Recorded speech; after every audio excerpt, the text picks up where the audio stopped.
Hello, everybody. Denise Smith from our Mettaverse, Meta spelled with two T's, standing for loving kindness. We are a community coming together through loving kindness to share our common humanity and to learn different perspectives in doing so.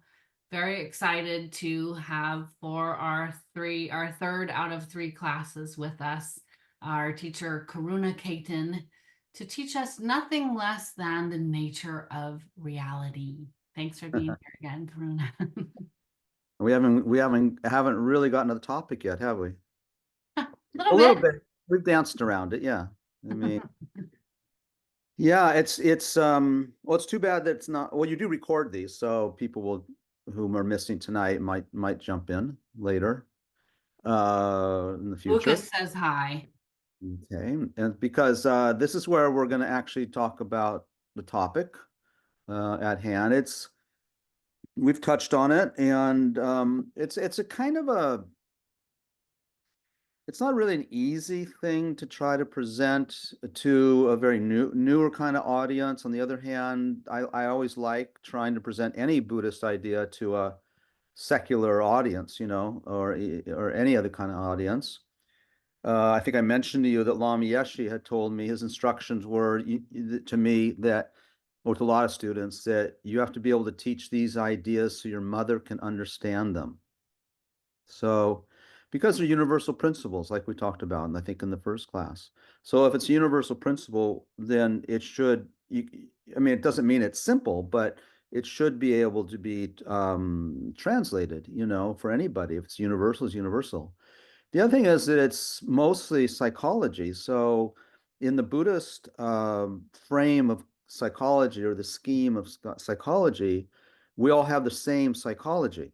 So, it's not like there's a cultural difference in people's psychology. It doesn't mean there's not a difference, of course, there's even difference sometimes we could say between men and women, and genders. And then of course there's age, between ages, and between cultures. If you think about how we think, and we as a generalization, how you might think versus someone from a culture that's very, very different from you. So it seems like, oh, that person has a different psychology, but fundamentally, uh, not only fundamentally, universally, principally, it's all the same. And we did touch on last week, right? We touched on what is the Buddhist um, sort of explanation or scheme of psychology, right? We talked about um, the mind being clear, right? What was the other part about being clear? There was another part. Anyone remember? Formless. Well, it's formless is one of its qualities. Yes, that's right. It's formless. That's part of the definition. Part of the definition is just two when you are looking up the definition of the mind, it has two factors. Put it that way.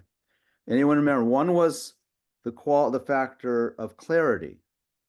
So if I were to push it a little further, does that mean the sky is mind?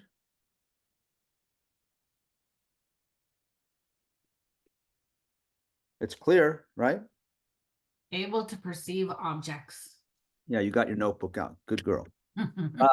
Yes, it cognizes, right? It's able to perceive objects. It cognizes. It knows things. It experiences things.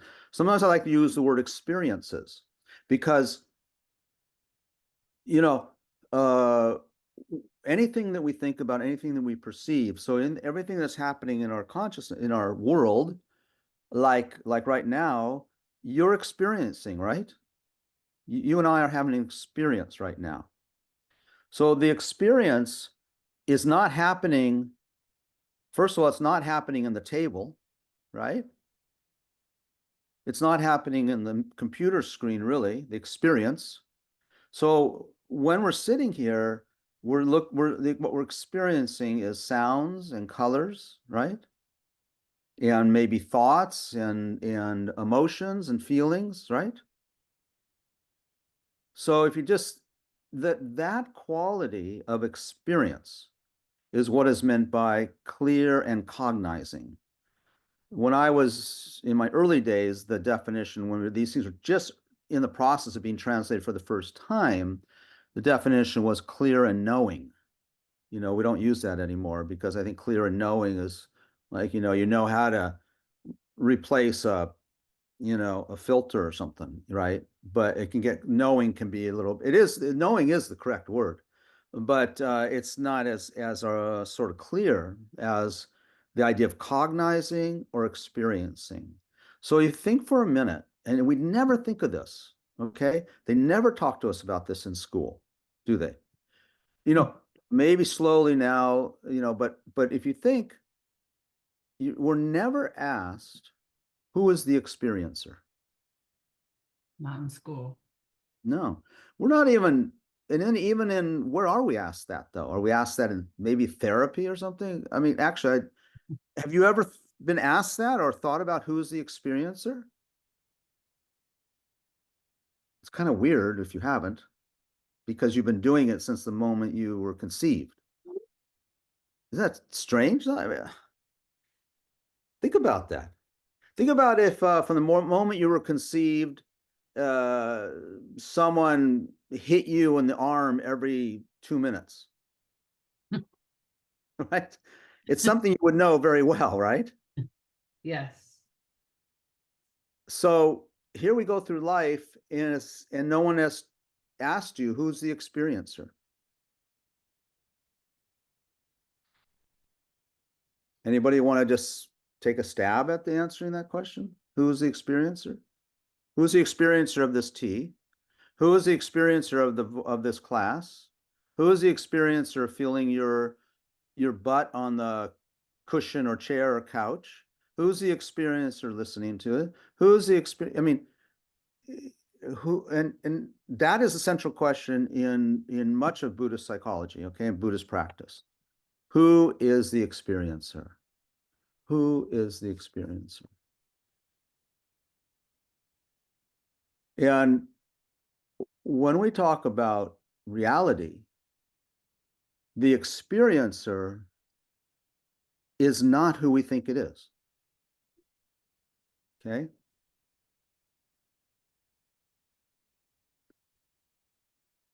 The experiencer is not, we'll have an answer like, okay, anyone want to answer who's the experiencer?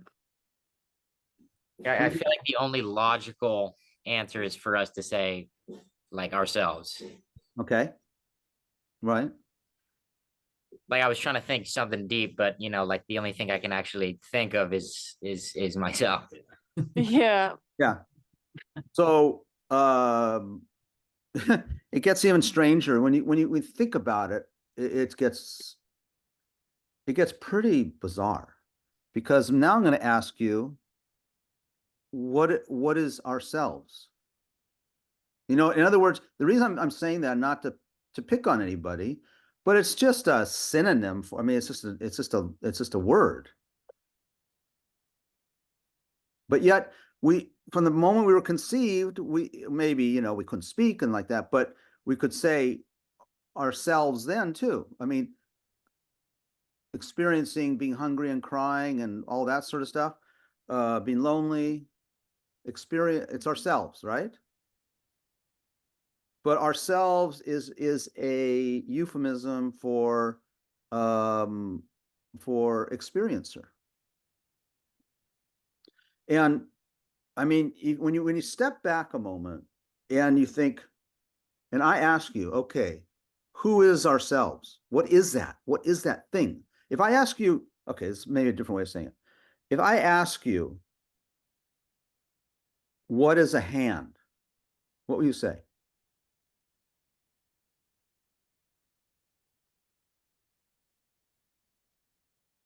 Go, Wendy. Well, okay, I get to put it. What is a hand? I'm gonna have Wendy give hers. Why not? What's a hand? Okay, I'll have it even easier. What is a hand made up of? 5 fingers.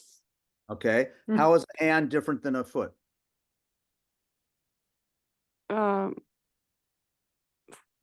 Foot has toes. I guess. So strange. It's So What Shape is different. shape is different? Okay, I can go along with that. What color is a hand? General, Um, just generalize. Or your hand. What color is your hand? Mine are usually purple. You need more exercise. Okay, so yours are purple. Okay, what's the texture of a hand? The texture of skin, What does that mean? like leather. I don't know.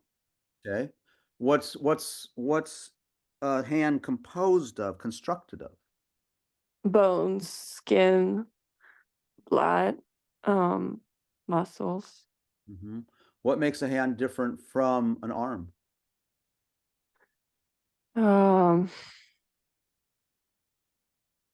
I guess the structure is different.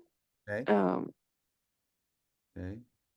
We could also say the function is different, right? the function, yeah. So, so the hand has blood and bones and tendons and muscles. Its color, depending on who the person is kind of tan or black or purple. It has five digits, so to speak, like a toe, like a foot. But there's something else that's different about a hand and a foot, and that is, okay, its function, right? Okay. Okay. So now, so we can kind of know what a hand is, can't we? Yeah. What a hand is, we kind of know what a leg is, we kind of know what an arm is. What's our self?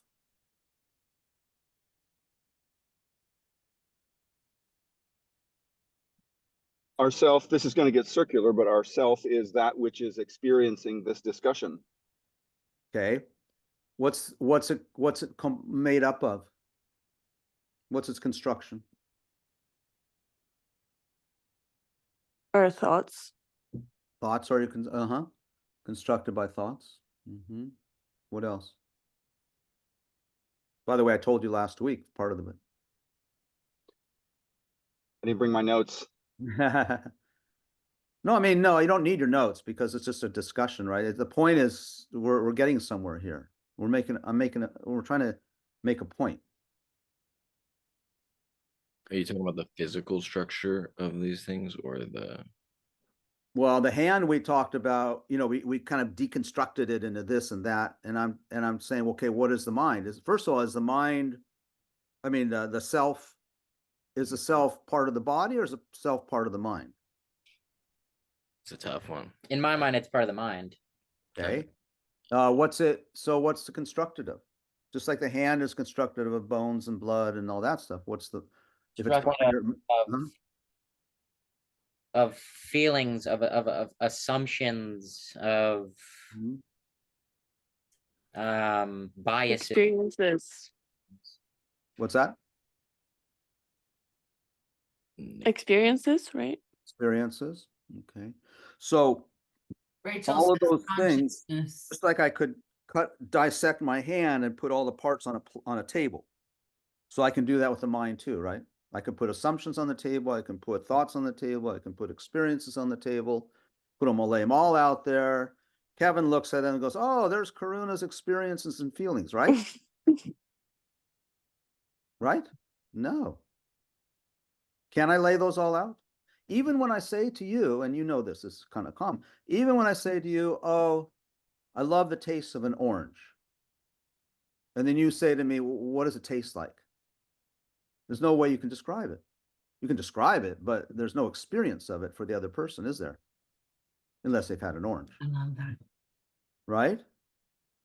But the hand isn't like that. We can describe a hand and lay it out on the table and go, oh, there it is. I can't do that with the taste of an orange or love or an assumption or an experience. You understand? Yeah, I think it's similar with colors. Like, we will never find out how other people see colors, right? Because we can name something as green, but I don't know if green is same for you as it is for me, right? Because I will never see through your eyes. I just So- realized this another day. Right. So this is where we're digging down, and this is green. So this is going into more teachings on emptiness of the reality. We'll get there in a minute. We'll get there in a minute. I don't. So the point is, let's just see if we can kind of capture this into an understanding. The understanding is when I said last week that the mind was formless. Remember? Clear, cognizing, formless, impermanent, and a couple other definitions, explanations. So do you understand now the fact that you and I cannot show each other what the qualities of this mind are, and all we can do is use words, which are not the thing, right? When I say I feel sad, feel and sad are not the thing I'm feeling, are they? They're just words. Yeah. But you said, like Kevin says to me, oh, Karuna, I really care about your sadness. Show it to me. I can't do it, can I? And then Kevin asked me, well, what are you sad about? And then we start talking about all the context. But I can never show them sadness. People say, well, yeah, you can show that you look depressed. Yeah, but that's the form. That's not the sadness. You understand? Having a frown is not sadness. Mhm. Sadness is formless. This is why it's very, very important just to get that concept between form and formless. Form and formless. So when we say ourselves, this is really bizarre because I'm kind of making a generalization, but no one really here explained to me what ourselves is. We're talking about it, but we don't but if I ask what your hand is, we're all going to agree on it. Anyone can describe the hand and it's going to be more or less the same description. And we can go to a scientist or a doctor and he'll know, if we go to a hand doctor, he's not going to start operating on our head because he knows what a hand is. Well, what about a therapist who works with the mind? A psychologist, psych, meaning mind or soul. Ologist, a student of. And this is one of my pet peeves, as you know, I'm pretty much retired now, but I was, a clinical psychologist, and I never heard a definition of the mind. I heard people, oh, I think it's this, or I think it's that. And it's like saying, okay, I'm a heart surgeon, but I don't know what the heart is. You're not going to have a heart surgeon operate on your heart if he doesn't know what the heart is. So why should people go to psychologists who don't know what the psyche is? And what's interesting is most psychologists don't work with the mind. They work with relationships. Now, not all, and I don't mean to, that's a generalization, but for the most part, it's because why? Because they don't know what the heck the mind is. So when I say I have anxiety, and they say, well, let me give you this medicine, because I can see that you're looking really stressed out. They're treating the form and not the formless. Mhm. And when we get into karma, a cause and effect, which we're not going to get really into tonight, but when you study cause and effect, there are certain laws. There are laws of cause and effect. Okay? Just like there's law of gravity. Okay? Okay? We have these physical laws, and karma is a law. But it's too subtle for the Western science at this point. Eventually they'll get there. So the law of karma says, one of the things it says, okay, so karma only means, for the most part, it just means cause and effect. Okay? Just cause and effect. But it's different than the scientific, it's not different, it's more elaborate than the scientific explanation of cause and effect. Because cause and effect, karma, the word, technically it means work, actually, but it means action. Okay? So karma now is, for the most part, is mental action. Mhm. So that's when people say, oh, he hit my car. Oh, that was your karma for cutting that guy off last week. Complete misunderstanding of karma. It's not related, you know. Karma is, for the most part, mental imprints. So when I get angry at Denise, right? When I get angry at Denise and I slap her, right? Everyone sees the slap, right? And they say, oh God, man, that's bad karma. Well, actually, it is bad karma, but it's not because I slapped her that's bad karma. That's only a little tiny bit of karma, honestly. I mean, it is karma. But the main part of karma is my mental attitude when I slapped her. I was pissed off with her for, you know, whatever. That's karma. I was pissed off with her. That's mental action, right? Is everyone with me? We cannot do any single physical action without a mind. And if a mind is there, it's acting. And if it's acting, it's creating cause and effect, mental cause. So karma means, you know, when I think about, you know, somebody and I'm just really like interested in them, right? I'm having a mental process, aren't I? If I slap Denise, I have a mental process. You guys sitting here and me talking, there's a mental process going on each instant. Okay. So in each instant, there's a mental process, there's a mental experience, correct? I mean, a process and experience are kind of hand in glove, so to speak. So that experience, so I walk up to Denise at the event yesterday and I start yelling at her for forgetting to cancel the class night because it's Memorial Day, right? So I'm having a lot of mental experience, aren't I? And she's having a mental experience and she's like, oh God, I blew it. I'm so sorry. And I'm like, you know, what are you being so insensitive for? You need to be more organized, right? That agitation in my mind is mental experience, isn't it?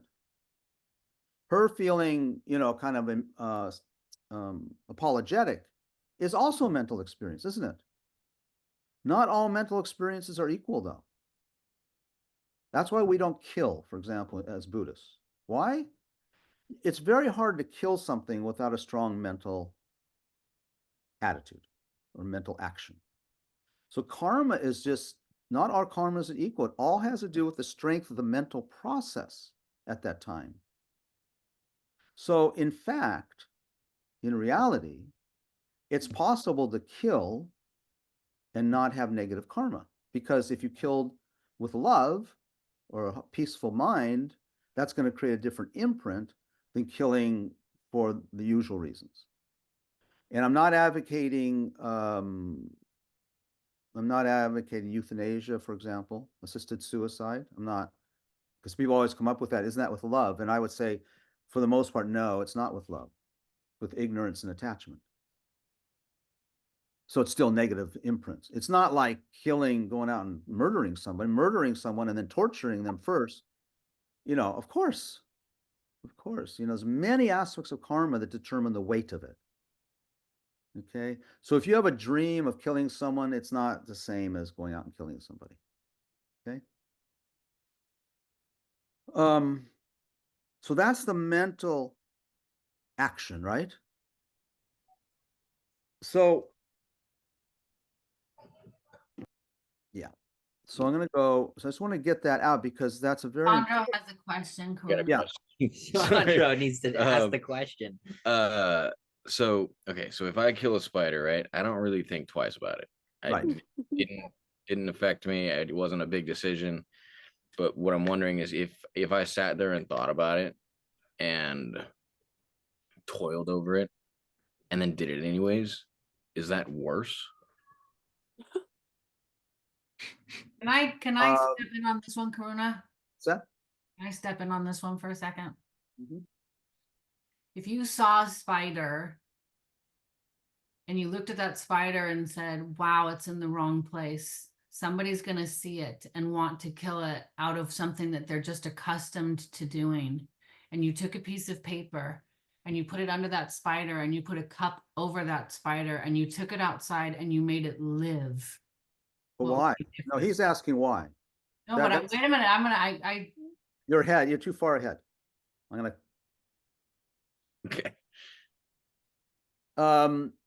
So the reason that Denise does what she's doing is because she's looked at the mental process around killing a spider. But you're before that. You want to know about the mental process and if it makes a difference. So when we talk about mental action, all actions are driven by ignorance. Okay, not knowing reality, not knowing. Okay, that's the bottom line. So you don't know the reality of that spider, by the way, and you don't know the reality of your own mind either. Now, if you knew the reality of your own mind, okay, you would see that what's arising for you in killing the spider is going to be some affliction. And there are three main ones. There's many, but they all fall into the three, which are ignorance, desire or attachment, and aversion or hatred. I don't like it. Okay. So you going up to that spider, one definition of it was not definition. One explanation was, I don't like it. Like it was anger, right? Or aversion. We could say aversion. It's more subtle. And the other one was just ignorance. Because and both of them are all of it creates mental imprints. So you got to imprint. Any imprint is like a seed, and they always ripen. Just not necessarily right away. Most don't even ripen in this lifetime. Right? So when you, I don't know. Yeah. So that's the way I would describe. Now, for us in this culture, we don't believe in that. We don't believe in karma. We don't believe in mental cause and effect. We think we can do anything mentally and then there's no effect of it. Denise knows there's an effect or has a belief in effect. So, because she studied, and I believe there's effects for everything, because aren't we experiencing effects right now? Everyone's experiencing the effect of their body looking a certain way. Why do some bodies look that one way, another one? Why are some bodies beautiful and some are not attractive? Why are some sick? Why are some overweight? Why are some have a limp? Why are some struggling with diabetes? Why? We don't know. We say, oh, genetics. Yeah, but what created the genetics? Oh, it's random. That's not true. Nothing's random. If you have an effect, you have a cause, right? So if you have diabetes, and the people say, oh, the cause, they don't actually know the cause, but they say, everything goes to the physical. Oh, it's you ate too much sugar when you were a kid, you ate too many carbs, right? Right? Yeah, but why does that guy eat carbs and doesn't get diabetes, and I eat carbs and I get diabetes? Why? So what we look at as cause and effect in Western science is not called cause and effect in Buddhist psychology. Those are called conditions. Cause and effect is a mental thing. Karma is a mental thing. Okay, so I will go so far as to say that my diabetes is caused by my mental imprints. That's why I have it and you don't. There's no other reason. My brothers and sisters don't have it. Okay, so that's going way into karma. Now let's go into the top. Is there some other chats in there? Denise, do I have to pay attention to any of them? I'm just summarizing what you're saying sometimes, like, so if they want to write a note down or for them to see what you're talking about also. So Alejandro, how is it that someone gets a spider bite and dies? Why? I mean, simply it's a more poisonous spider than a different one. Yeah, but why does Nathan or someone get bit by the same spider doesn't die? And why doesn't he even get bit by the spider? Yeah, Why do you get bit by the spider? it's because I didn't kill the spider in the first place. A nice try. Yeah. That's a good try. Now that's the typical belief, right? Yeah. Yeah. Yeah. Uh, But it's but from my personal belief and what, really trying to study this, watching it, things happen to people randomly, don't they? But they're not random. Yeah, I get what you're saying. Yeah. And you don't have to believe what I'm saying. It's just something, I mean, this is a big topic, right? I mean, it's a huge paradigm shift. Yeah. But Can I ask a question? yeah. So then so is it then from previous lives that it's carried into this life? Because how do you explain infant cancer and somebody Yeah, who's dies, responsible for that? You are. Yeah, God, I've always wondered. God is responsible. But is it from previous lives? Yeah. Because So it can't be just this life that's causing that. correct. And when we talk about this, people always get angry at me because they always bring up infant scan. Usually they bring up spina bifida. That's always something really intense. And so you're saying that baby created its own spine? I say spina bifida, right? And they think I'm really mean and cruel. It's like, well, yeah, but not in that way. It's because that one of the other laws of karma or cause and effect is a person cannot experience the results that he or she did not create. And you can't experience the cause someone else created. They're not transferable. And when we look into the stream of consciousness, and this is where you take it less on faith, and you meditate, and then if we had more time, of course we would do this. When you meditate on the mind itself, and you go into regression, and I'm not talking about anything faith oriented. I'm talking about your inner laboratory of watching your mind and studying your mind and learning your mind, which is my main interest with all of you, by the way, right? It's not these topics of karma and stuff are theoretical, and I understand that. But when you just look into the nature of your mind, you'll notice a lot of things. One thing you'll notice is it's moving moment to moment. It's always moving. Always. It's never still. There's nothing ever still, right? Space is the only thing still. So when you say mind, are you like mind as in thought, pretty much? No. Okay, so remember the slide I can recognize that my thoughts are constantly moving. Okay, that's good enough. Okay. So thoughts. So remember last week? No, I don't expect you to remember, by the way. I'm just using that as a term of phrase. Is that the mind is okay? First, let me start off. The mind is clear and knowing, cognizing, right? Right. Let me find the slide. Can I share? Can we share? So a human being, a living being, or we'll just say human right now. So we have a body, and we have a mind. That's, in a way, that's good enough. Okay. And the mind, Nathan, has many functions. Okay. So okay. I really like to keep this. So we have, okay, so you can see on the chart there, the physical body is far left. And then there's 4 categories that the mind is divided into. Okay. Feelings, that's a mental act, that's a mental function. Feeling doesn't mean like, experience of feelings is a mental function. Discrimination, usually now I use the word discerning. So that's like, you can discern that's a table and not a coffee cup, right? That's the function of the mind. It does that automatically, right? When you're walking through a room, discerning works.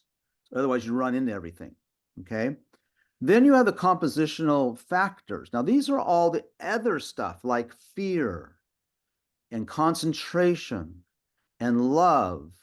In fact, you can break it into, there's 5 that are always present, even when you're dying, like contact, feeling, awareness. Those are 5, some of the 3 of the 5.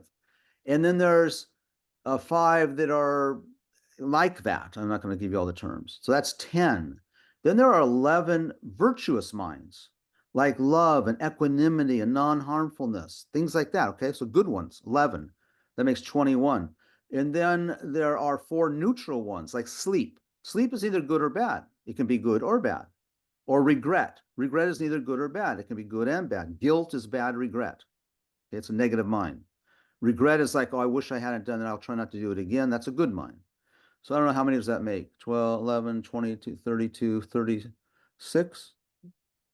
36, I say 51. And then, oh, and then 20, yeah, then 20 secondary minds. So that makes 51. 20 secondary minds are things like envy, spite, hate, jealousy, laziness, shame, embarrassment. Okay, so those 20 secondary afflictions are called, all come from the root ones, which are what I told you before: attachment, aversion, and ignorance. Any negative mind you can come up with is going to be rooted or linked to one of those 3 negative major afflictions. Okay, so whenever we experience, and then there's mind, the last category. See that? Mind, that means consciousness. What those are is those are just clear. They're just clear. They're like mirrors. And you have eye consciousness and the ear consciousness and the nose consciousness and the taste consciousness, the smell consciousness and the tactile consciousness and the mental consciousness. Those are just clear functioning parts of the mind. In fact, they can't do much because they need those other factors to do something, right? So they're just like mirrors. And mirrors don't really function, okay? But they do reflect. So that makes up the mind, you see? So when you have assumptions and thoughts and fears and loves and desires, it falls within those 51 mental factors right there, and the 6 mental consciousness. Okay. Okay. Are we on the same page? Are we together? Yeah, that makes sense. So so when I talk about mind, that's what I'm talking about, Nathan. Okay. Right? Okay. Okay. Now let me. Quick question. Sure. I might be putting the cart before the horse, but if you're talking about somebody that's like an enlightened being, Right. and they see a person or a mind in front of them, are they Yeah. able to determine what compositional factor that mind in front of them is dealing with at that moment? As easy as seeing a cup on a table. That's crazy. Yeah. Wow. Okay. Because actually you can achieve that before you're enlightened, through when you develop your level of meditation concentration practice, and you see, this Buddhist path is very fascinating because I may have said this before, but when I was into Hinduism, one of the things that struck me afterwards, I guess, was that it was me and all of us confused beings, and then there was God. And I didn't get, like, what? No in between. It's like you're either not enlightened or then you're enlightened. But that's not helpful to my point of view, and then it wasn't until I studied the Buddhist approach that what they're talking about is a path. Remember the 4 Noble Truths, the 4th one is a path. So it is a process. It's a process of awakening. Okay, it's not unawakened and awakened. The actual path is a path of awakening, and we're all at different levels. If we practice, one person can be born, here, and he practices for 4 or 5 years, but he's much more advanced than me, going 50 years. Because why?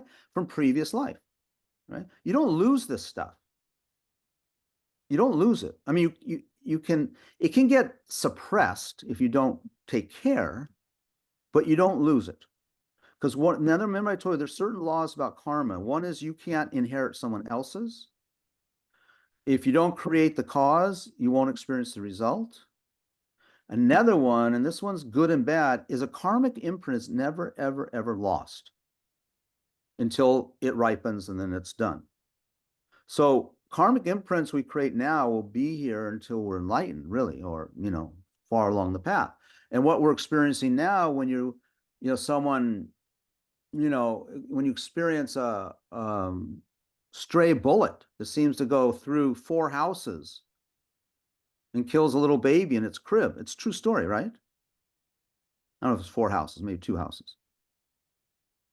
You know, that kind of thing, the imprint could probably maybe was created millions of years ago. We don't know. A Interesting. Buddha, a fully awakened mind can see it, because a fully awakened mind is absolutely perfectly clear and not like ours. So Nisi, when you say you had this experience with this Zopa. with Lama Zopa, yeah? Yeah. Right. So his ability to do that left an effect on you. Yeah. You physically felt it. Yeah, I'm not sure which experience you're talking about. So when I met him up at Land of Medicine, For Denise. Yes, yeah. Go ahead, Nathan. Yeah, go ahead then. Oh, but that's all I'm saying. that experience, for me, the takeaway from that, Nathan, was an experience lighter than I've ever felt in my life. More, it gets me to the tears every time I get into it, because it was so beautiful. Yeah. It was accepted and loved and held and nurtured and okay. And the only interaction I ever had with him was to take a white scarf called a kata and put it on him, and he put it back on me, and he said your name. She didn't know you don't put it on the llama. I don't know what you did with the thing. Did you put it over him? I think I did, and then he put it back over me. Well, that's good. It's a rookie mistake. It's I don't know. okay. I'd never done it before. It wasn't even my kata. Somebody had it in the front of the line, and I borrowed it when they. I wasn't there to coach you. I was down below. You were down the. You were like 5 more people down or 6 more people down. Anyway. So What my takeaway more importantly was since that moment, there's an extreme desire to say, may I be able to allow somebody else to feel any bit of what I felt that day. May I be the cause of them feeling just a little bit of what I felt that day. And every time that I get in a hard situation, it's like, oh, so what would you do right here? What would you do? So thank you, Denise. That's very important. So Nathan, think about this. Why was the person standing next to Denise didn't have no experience? I'm making that up because I don't know. Or another person walked right by him and didn't see him. Why? Because there's no imprint. That's interesting. I have no clue. Because there's no mental imprint. You can't experience the result that you didn't create the cause for. Denise didn't make the cause. Oh, I'm getting out there. I'm sorry, you guys. And you've been very tolerant of my faith-oriented explanations. But Denise experienced that because she had created an imprint. And it couldn't have been in those few minutes, could it? It couldn't have been, because other people were there and they didn't have the experience. And they gave a kata and they said, oh, he's a nice man. A little quirky, but seems like a nice guy. And Denise has this, out of body experience of, light. I don't know if it was out of body, but The question, do you think that was created by her intention or by his intention? both. Okay. Yeah, they're interdependent. But his intention, I will tell you, is 100% full on. Never a moment of unaware. His intention is so vast and it never wavers. So if you've created the imprint, you walk into that. It's like everyone I know, well, again, exaggerate. When they meet the Dalai Lama, everyone has an experience of like, wow, he's really nice, or wow, I saw this light, or it's like because of his quality of his being. Now, of course, there's people who don't have any kind of imprint to experience that, and then they're just not going to. But the quality of their being, and if I create that quality, and you create that quality, then we don't know who, but people will have an experience. It's like Aren't there people that you go around that like, God, I really get a good feeling from him. I really like being around him. That's what we're talking about. And you can develop that quality. Okay? Okay. Let me go a little bit explanation here, because else I'll get fired from my job. Are you awake, Aga? I am, yeah. Thank you. Okay. And Rachel joined us. Thank you for being here, Rachel. She doesn't have speaker. Yeah.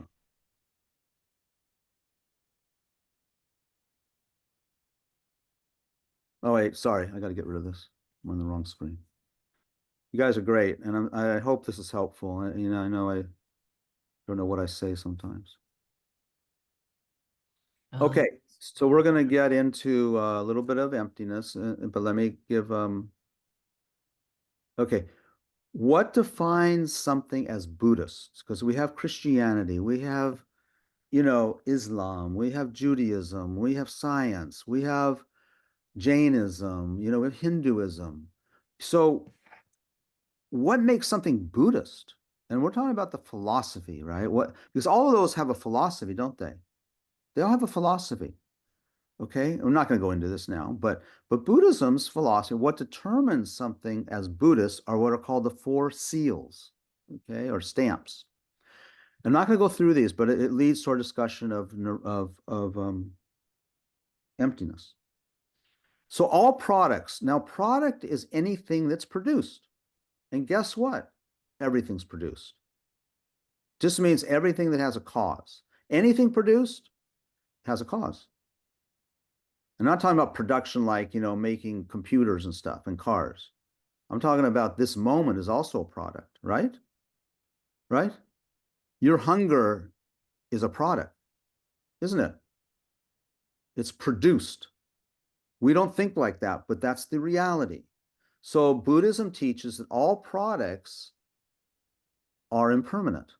That's one of its central causes. So anything that we rely on for happiness, if it's a product, that's a gross misunderstanding.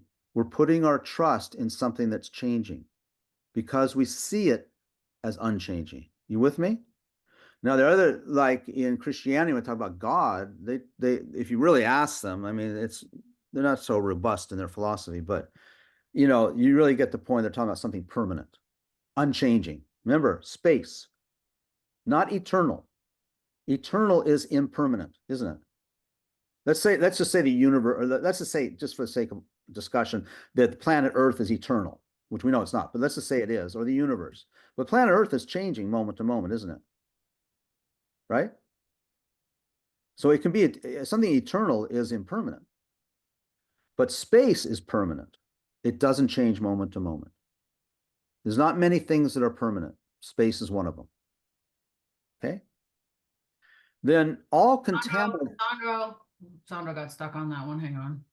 Sorry, I would push back on that just because like there's a lot of thought of space as being ever expanding and constantly changing as well. Yeah. I mean, so outer space, you mean? yeah, I mean, so there's Sounds to me like our concept of it is ever expanding, not it's ever expanding. It's a fair point. No, because when they say it's ever expanding, right? The space is not, it's the boundaries of the space are expanding, aren't they? Unless some kind of dark energy is another form. Energy is form. It's not space. Okay, but what I'm saying is it's hard to prove that there is nothingness. It's possible that it is the nothingness itself is something. I didn't use the word nothingness. Okay. You did. Yeah, I used the word space. So although nothingness is permanent. Okay. Think about that one. Nothing, it's not a non-existent, right? Nothing is a non-existent.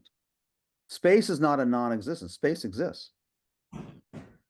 But anyway, if you want to work with that idea of space, even on a micro level, just think about the space between the particles and the atoms. It's the same thing. That space between the atoms is permanent. It's that space isn't changing, but the atoms are moving around into it. That, you get what I mean? But the space itself is not changing.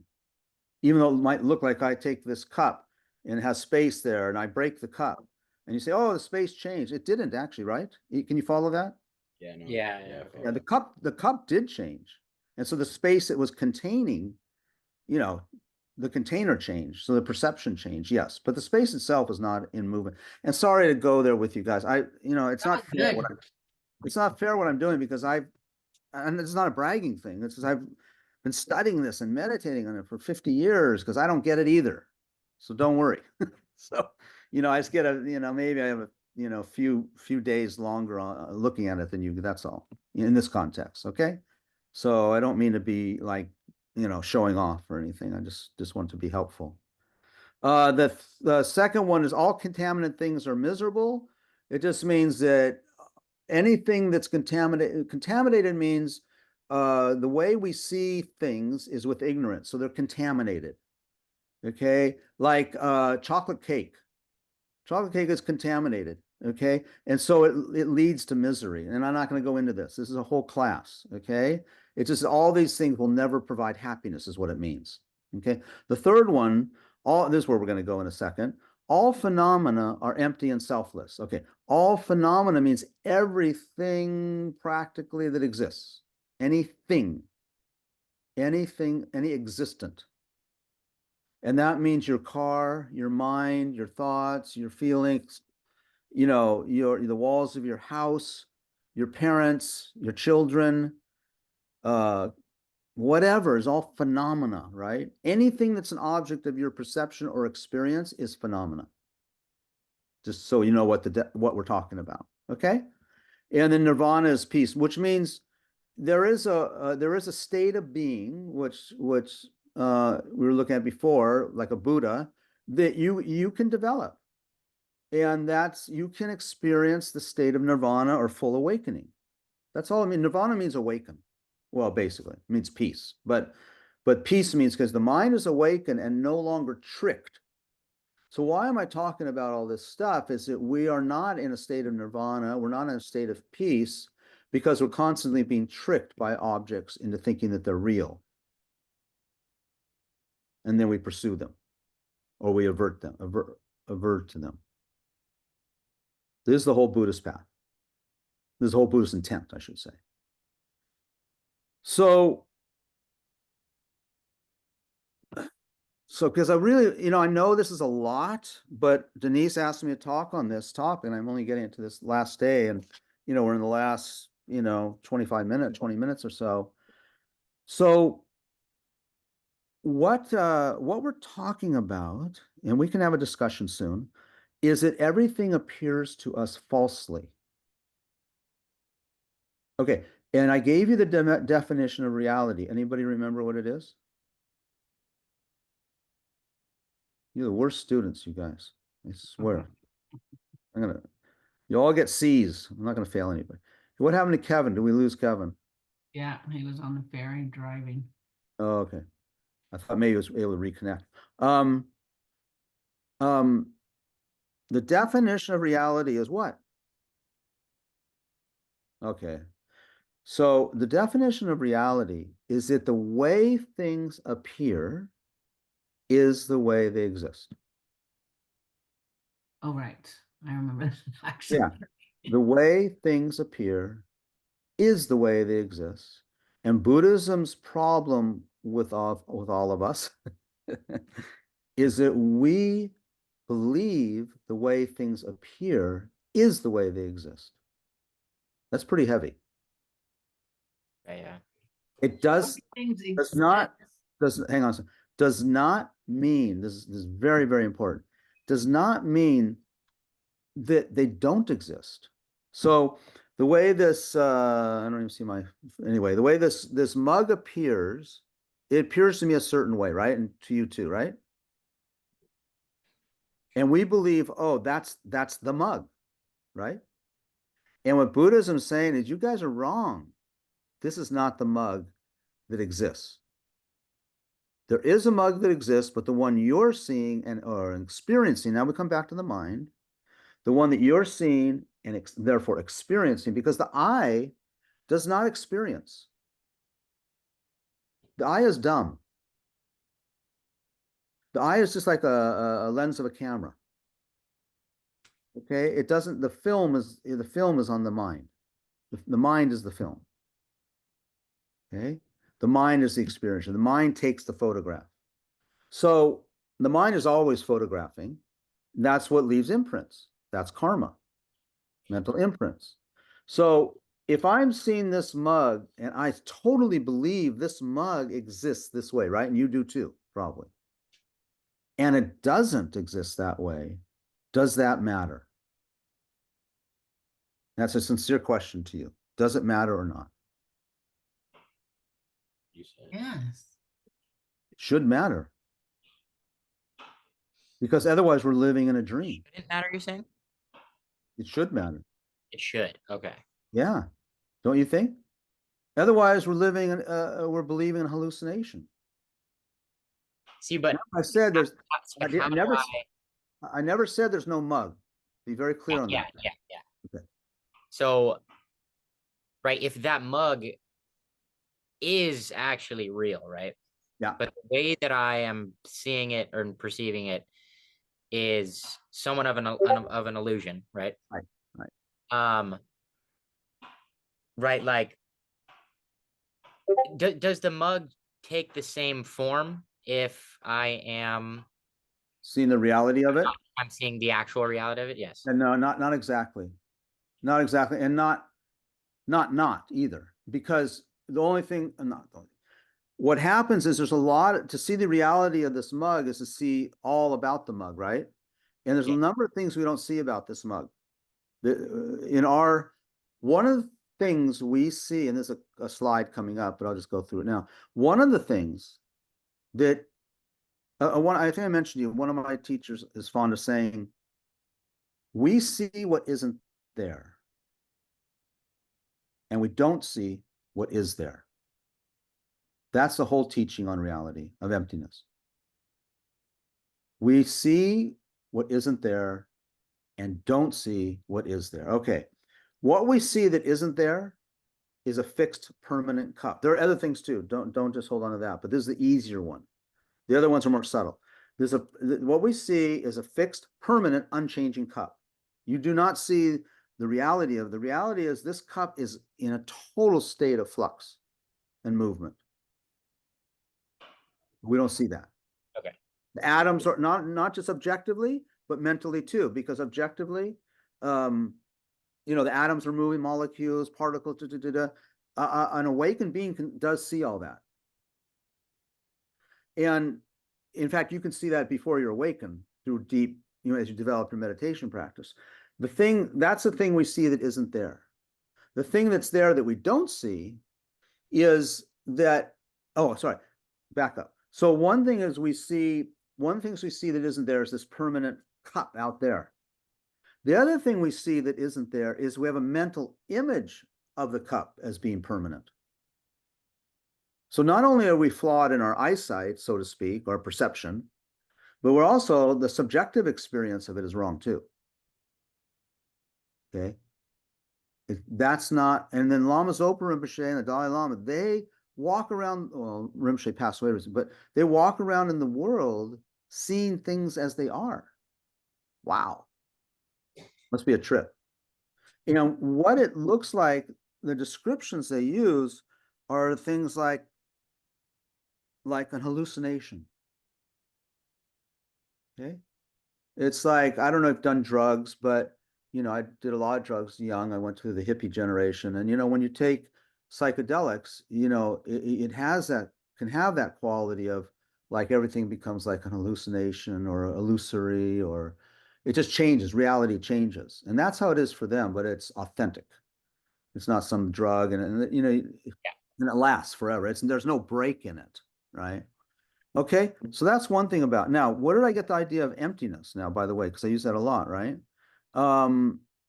So this cup is empty of existing the way it appears. Okay. This cup is empty of the way it appears. So it's not really accurate to say emptiness. You have to say empty of the way it appears. Now, here's another one, big part of this emptiness thing. I did the permanent one. Now I'm going to go a little more subtle. So this mug appears to be independent, existing on its own. And so does everything around us, everything we perceive. And this takes a long time. You have to meditate on this stuff, but we're doing introduction, okay? So don't get frustrated or, that sort of thing. Because this is not easy stuff. I mean, you can get it. You can get it, but you have to meditate too. So, but first you listen. We have in Buddhism, we say there's 3 steps to experience, to knowledge. First is to listen, get educated. That's what we're doing now. The second is to reflect on it, like Denise sometimes reflecting, and you guys are all reflecting, like, well, does that mean this? Does that mean that? Oh, I see, that's reflection. And the third one is meditation. Now, meditation means integrating it in your experience. And then you actually see the thing that I'm talking about. You experience the thing I'm talking about. And you can only experience it really in your meditation. You can experience it outside your meditation, but you won't be able to hold it, because we don't have good concentration. So, and also the meditation is what changes the mind. So if you walk around looking for the impermanence of all the objects around you, that's great, but it won't really change your mind much because you're not working more. It does change your mind, but it doesn't work directly. So really, when we meditate on impermanence, we meditate on the impermanence of the mind itself. And then that extends to objects because you have this experience of the mind moving, impermanence of the mind. Now, the next subtle one is this cup, it appears to exist independent of me, right? Independent on its own. Okay. And that's a hard one to get, but this is not the most subtle part of reality, by the way. These are steps to reality. So we start meditating and observing things and seeing how you have to first see, yeah, I see everything existing independently. I happen to be in my bedroom right now and I look at things everywhere, the lamp, and the photos and the tonkas and the chest of drawers, everything, because I've been doing this a long time, I know what they mean when they say you see it independently.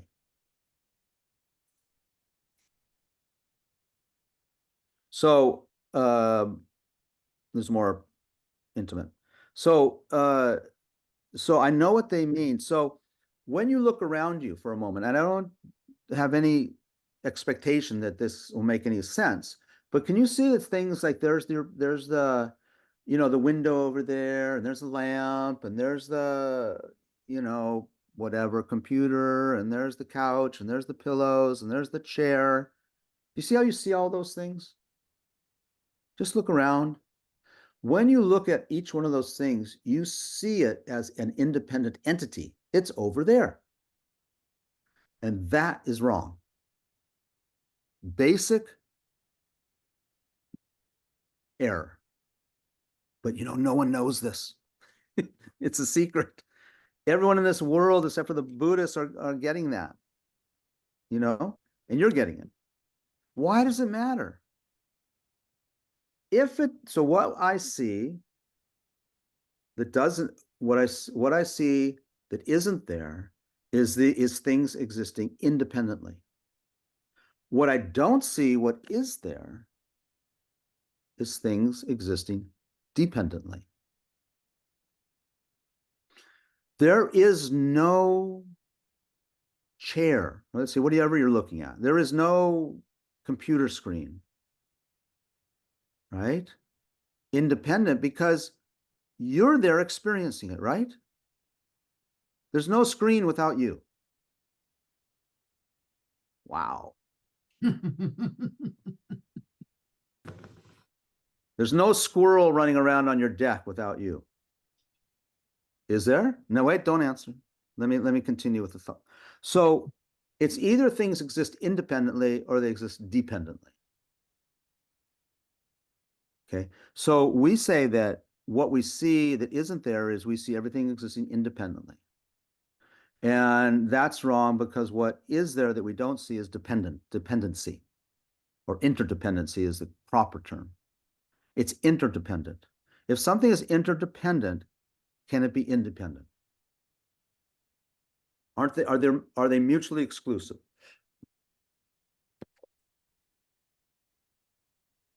No one's answering me. Where's Kevin? I can always get him to say something. Wendy nodded no. I think everyone here knows. Alessandra and Nathan are always engaged. And then Wendy, what do you think? You want to take a stab at it? I nodded no, because I would think, right, if we're in, I'm just thinking of the squirrel, because we have a ton of squirrels in our backyard. Right. And I was like, squirrels are running around our backyard whether I'm here or not. So at first I was like, are they? If yeah, I think they are. How can a squirrel exist if there's no one perceiving them? Do they perceive themselves? Yes. Right? Maybe, yeah. Yeah. But I guess when you said interdependent, I was thinking more from like a world standpoint, like we're all interdependent on each other. What is right? We are. And so you can't be independent. Right. That is actually one of the levels of absence of independence. I'm dependent on you. I cannot give this class if you're not there. But Right. I believe I'm going to go give a class, and I don't think that it's dependent on you. Completely dependent on you. Where's Karuna then? Right? I'm not independently here just teaching a class. I'm interdependently here teaching a class, but I don't see it that way, right? I see I'm sitting here and you're sitting there. So another example, dependency is a very, very, very, this is as big a topic as emptiness, because emptiness means empty of independence, which means dependence. So it's two sides of the coin. Okay. To understand emptiness, all we need to do is perceive dependency. That's all we need to do. And we don't see it. We don't, because the reason we don't see reality is because we don't see dependency. We see independency. For example, this is even a better one. This one, very hard to argue with. Everything we're experiencing right now, does anyone think what you're experiencing is something outside your mind?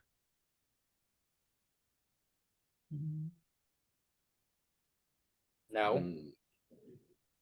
Right. Anyone else?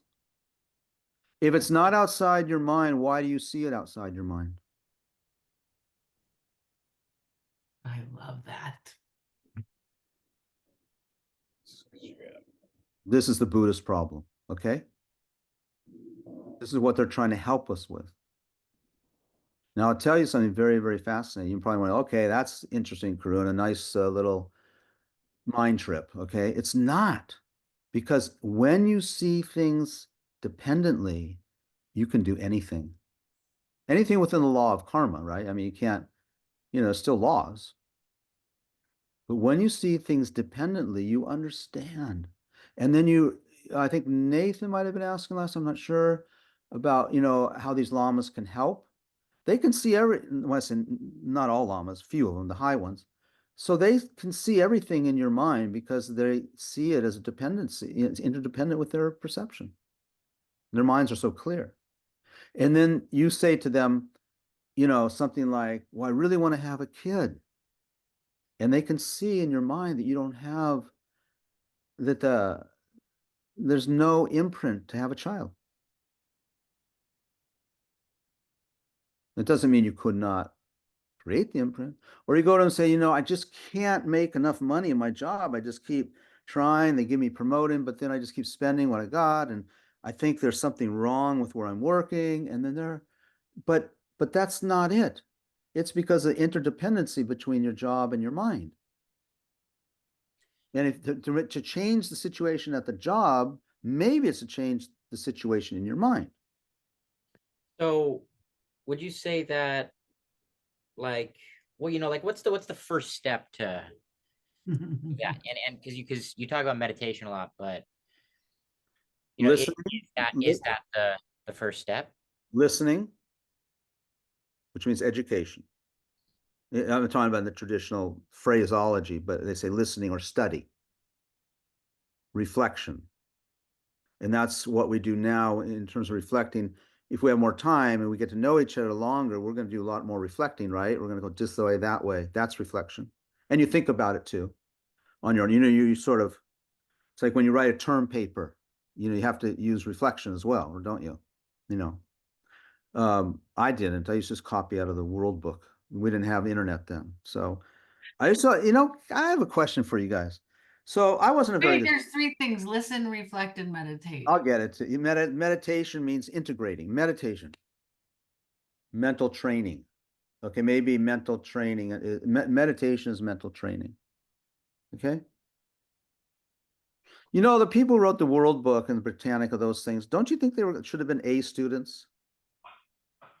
I mean, they No, had to be. Do this, Karuna. Don't do it. They had to be. with intelligence about other things. Yeah, but I mean, so there I was, a junior high school student, had to do a report on, I don't know, the Roman Empire, and I didn't know how to study or anything. I didn't care about school, so I would go to my family encyclopedia thing and copy out the Roman Empire, and turn that in as my paper. I'd get a C+. Yeah. I mean, I should have got an A. Anyway, okay, so independence. So one thing is permanence, independence. But what is dependent? Everything exists dependently. But we don't see that. We see independence. Yes. I have a question. Can you talk to like a healthy dependence and an unhealthy, maybe that's attachment. Those are because I'm thinking of yeah, I don't I'm even sorry, my I mean, internet's kind of I'm meaning it on a much deeper level. So don't on a scientific level. okay. Those are emotional, Okay. psychological, therapeutic terms, health. Oh, No, we're not talking about that right now. When we talk about that, yes, we're talking about healthy attachment and unhealthy attachment or healthy dependency. Yeah, of course, they're different. okay. Yeah, definitely. I would say we're gonna have dependency. It's a law. Can I offer something real quick, Karuna? Mhm.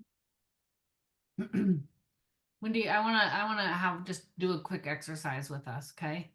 Imagine that we're all okay, I want to do this. Imagine that we're all looking at this, okay? And we see this. And forever all we see is this. But I'm telling you that this is not some circle with like an exclamation point on it. I'm telling you that this is a sound speaker. And you're going, what? And you're not changing and I'm not changing and this thing is not changing. We're staying exactly where we are, right? But if something were to cause this to turn like this, and for you to now see this more as what we recognize a speaker is, right? Mm-hmm. We're looking at it now from a different perspective. Didn't stay with this exact same perspective going, that's just reality. That's what it is. Right. Like we can turn the speaker or we can turn ourselves to see that speaker in a different way. Right. Does that make sense, Wendy? To the point where it's dependent on the way I'm looking at it. It's dependent on my perspective. So the Dalai Lama tells us the one thing we can change is our perspective. Like look at something from a different way. It's all about changing perspective, this whole path. And what's being coached is the change in the perspectives that are more healthy and more deeper than other ones that are going to eventually lead to well-being and happiness. Yes, Nathan.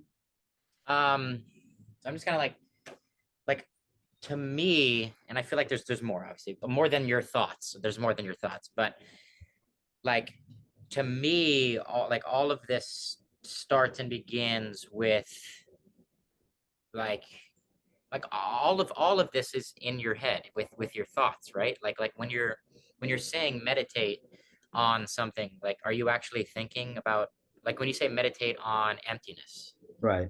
right? Are you physically thinking about the concept of emptiness? That's a good question. So, um, I I'd like to,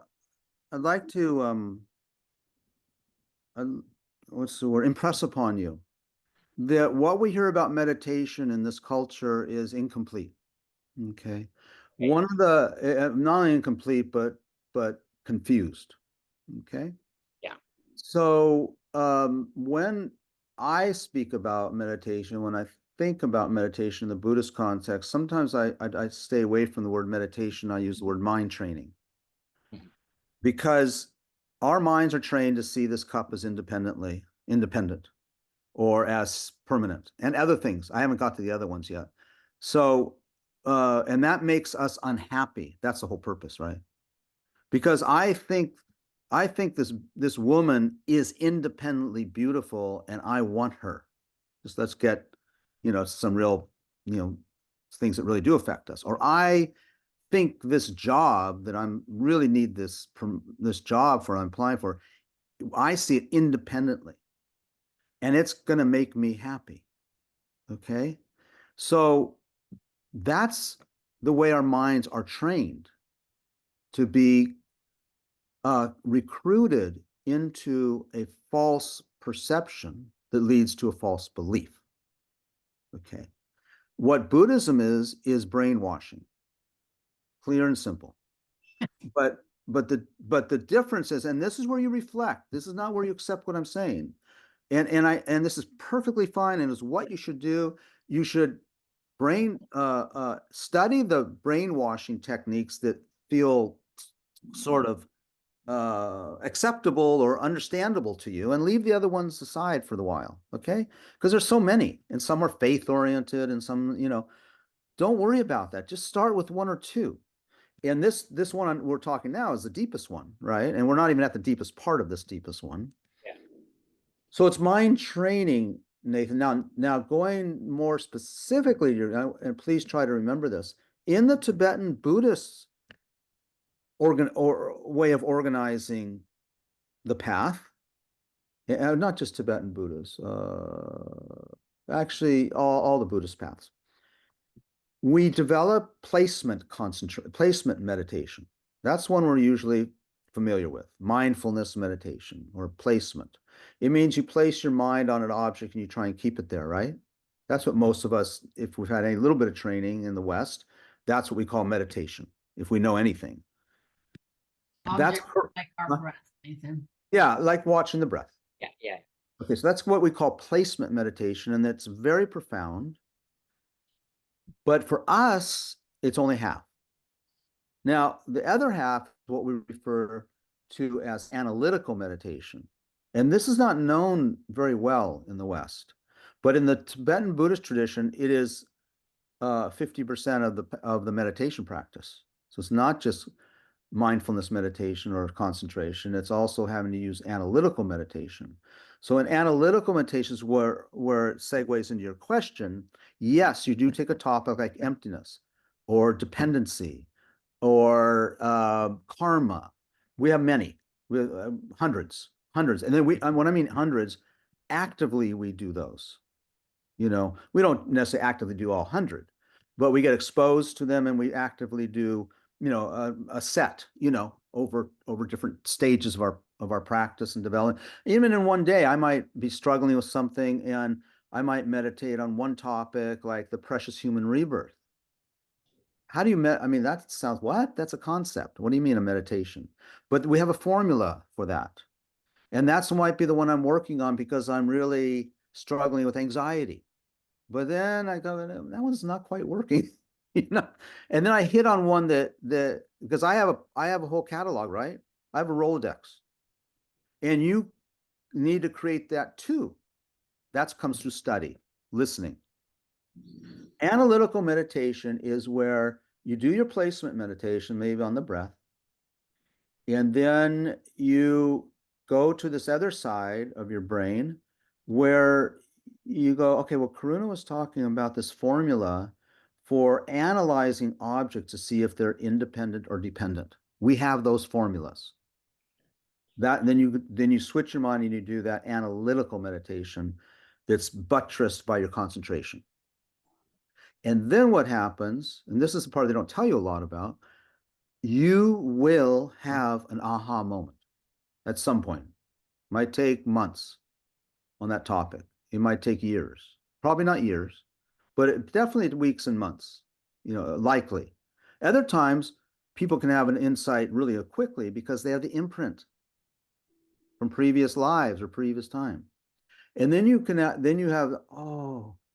and then when you have the aha, which is an experience, then you stop analyzing and you take your placement meditation, your placement power, and you place it on that aha without wavering. That then becomes a realization, and then your mind changes forever. You might need more, you go back the next day, and then you go deeper into it. But once you access it once, and if you keep going, you can access it all the time, and you go deeper, deeper, deeper. And that's what the path is. And eventually, no more afflictions. And you're an awakened being. That's the way it works. Yeah. Now, whether that takes trillions of years, which it took our historical Buddha, Shakyamuni, trillions of years to do that from the time he entered the path, or it can happen in one lifetime. But that's tough, but it can. Okay. Yeah. Yeah. Go ahead. No, I just said, yeah, that was amazing. Okay. So it's after 7:30. We didn't get through the whole topic, but I hope this wasn't meant to get through the whole topic. It meant was to get a flavor, right? And just to reflect on it. And just if you walk around your world, and I want to say one thing about this independence, because I really need to get this off my chest. The power of the way that things are not independent, there's 3 ways they're not independent. I'm going to tell you one of them because I think it's the one that really is somehow a little bit more shaking.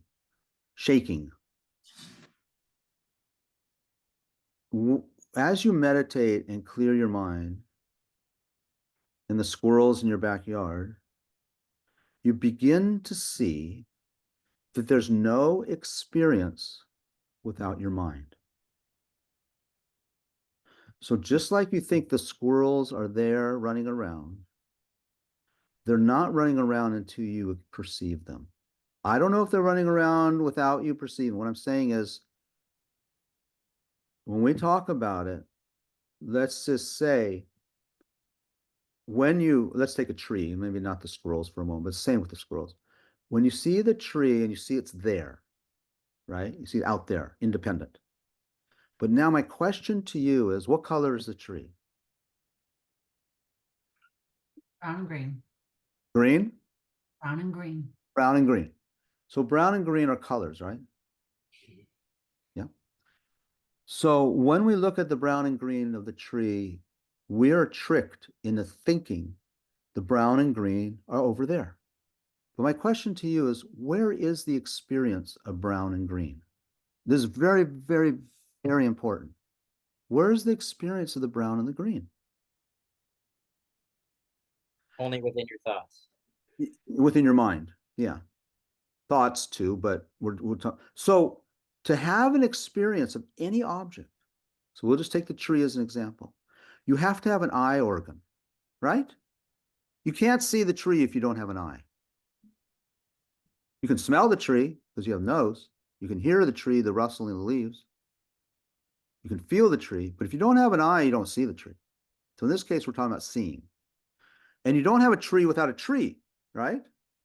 No, you could have the eye, but no tree there, correct? Okay, if there's a tree there and there's an eye, and the tree is green and brown, is there experience of green and brown? If just the tree and the eye are there, is there the experience of green and brown? Yeah. I guess something that reads it. No. No. You have to have a brain. Well, in this case, a mind, right? Yeah. Now you have an experience of a tree.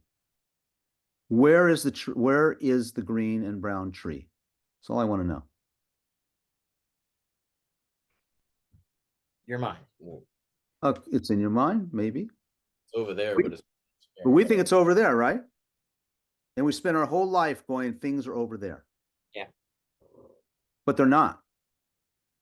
Maybe they're in your mind, maybe they're in your eye. Well, they're not in your eye, but the point is that experience of the tree and that experience of your best friend and that experience of your child and that experience of you going to school and that experience of you eating dinner tonight and that experience of you walking down the street and that experience of meditating and that experience of sleeping, they're all the same. It's an interdependent experience. You can't have it without an experiencer. And you probably can't have it without an object, like a road to walk down or a body. And you probably can't have it with an organ, without a sense organ, right? But we don't see it that way. The Buddhas, the awakened beings, Lama Zopa, they do see it that way. They do. And they see this interplay of interdependency. And then even the tree is interdependent on its parts. We don't see that. And the eye is interdependent upon its all the little organ things. And the mind is interdependent on the past, present, future, and this sound, and this color, and this feeling, and that feeling, and this thought, and that. And it's just moving at 1,000,000 miles an hour. And it's all interdependent. And we don't see any of that. And we say that tree or that politician, okay, is evil. I don't know if there's any, I'm not saying which politician, by the way. That politician is evil. But that politician, unfortunately or fortunately, doesn't exist out there. He or she exists interdependently. In fact, the evil or the selfishness of that politician, selfishness is a mental action, isn't it? Selfishness is not in that person. It's our interpretation of that person's actions. Wait, so independence. So are there things that are not independent? Did you? I'm saying there's nothing independent. Okay. Yeah. Everything's interdependent. Yeah. Sorry. So you're saying that nothing is independent. Like, are Right. there things that are independent? No. Find me one. Yeah. Okay. Yeah. Helen Keller. No, but that makes sense. That does. Yeah. So I'm going to finish on this last question.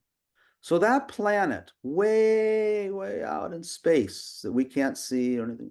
So does that little tiny planet, it must exist independently, right? Yes. Doesn't. Okay. So thank you very much, everybody. That was great. Think about why it's not independent. Yes, Wendy. Well, I think in the beginning, I'm still going back to the beginning and maybe you answered it, my internet was, but we talked about the reality of the experiencer is not who we think it is. Did we answer that question? Say it again, please. Who is the experiencer? We didn't answer it. We didn't. They said it was the ourselves. And I asked them, what's ourselves? And I don't know, I was light on them. I didn't push them any further.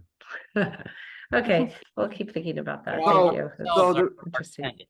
So the reason this is important, I'm glad you actually brought it up because I shouldn't leave that. This is, okay, so can you please etch this on your mind? I was talking all this time about phenomena, wasn't I? The phenomena is not independent, right? And the phenomena is not permanent, right? So something that Denise had alerted me to, and I didn't actually answer her question months ago, or in this class, was you guys were looking at how the self exists. So in this world, in our world, in the study of reality, there are only two objects that we're concerned with. Okay. One is the sense of self, identity. Who am I? I. I'm talking to you. I'm listening to this. I'm going to eat dinner. I'm right all the time. That I. And then the second one is everything else. In other words, all objective reality. The tree and the picture and the lamp and the friend and all that stuff. That's what we talked about tonight, was how those don't exist. But really, fundamentally, not even fundamentally, that the main thing is the sense of self. We see this sense of self exactly the same. We think we exist independently, by ourselves, concretely. And that's not the deepest. That's not the deepest false view, but that is what we, you know, I don't have time to go into the deeper levels. It doesn't matter right now. So, so when I say, you know, Denise, you know, I'm really frustrated with Denise, that sense of I is just as much a false perception. And it's a thing that keeps me from being enlightened. The Buddha or the awakened beings see the I for what it really is. And it's an entity that is interdependent, okay, not independent. It's an entity that's not permanent and unmoving, but moving. And it's an entity, what was our other one? Our entity that's independent. Oh, not permanent. Well, those two particularly, not permanent, not independent. But that's how we see ourselves. Why did he say that? So if we all just say, you know, just for a second, think, why did he say that to me? Or if I were to say everyone's name, you know, Rachel, Agatha, Wendy, Alessandro, and Nathan, and Denise. If I say your name, Wendy goes, oh, me? There's just this natural feeling, I, right? That I, if I say Rachel, okay, Rachel thinks, oh, he's talking to me. There's a sense of I. That's the one we've had since beginning this time, and that one doesn't even exist, and it's the one we do everything for.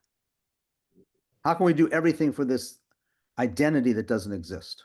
I'm not saying you don't exist. I'm saying that doesn't exist, and that's what we spend our every instant trying to satisfy. We're trying to satisfy a mirage, a hallucination. That's messed up.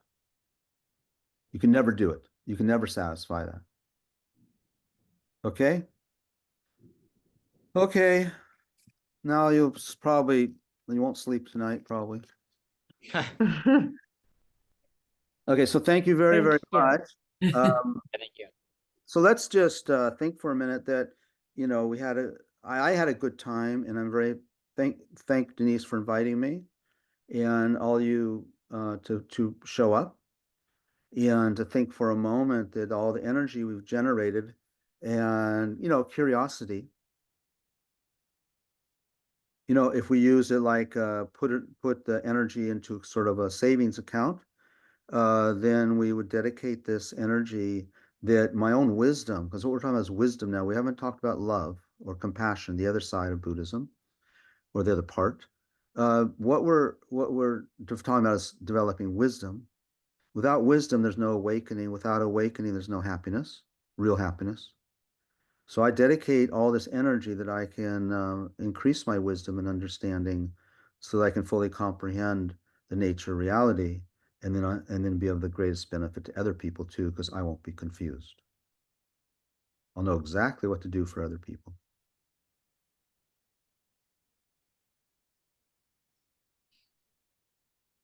Okay. Thank you. Good night. Good day. Thank you. I gotta go back to You sleep. guys can stay on when Karuna hangs up. That would be wonderful, please. Thank Thank you. you so much, Karuna. Thank you. Stay Really, well. really appreciate your time. Thank you. Thank you, Karuna.